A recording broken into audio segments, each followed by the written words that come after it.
Hello mga kaberks! Good afternoon!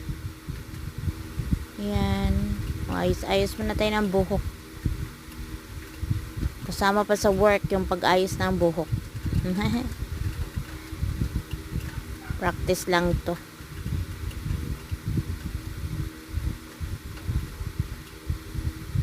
Ayan, nakalimutan yung eyeglass pala. Kailangan na natin ng eyeglass. Labo ng panginingin. Alam na this. Ayan na. Ayos muna tayo ng eyeglass. Para makakonsentrate tayo. So, happy holidays! Hello, happy holidays mga kaberks! Take care always. Have a great day. Enjoy!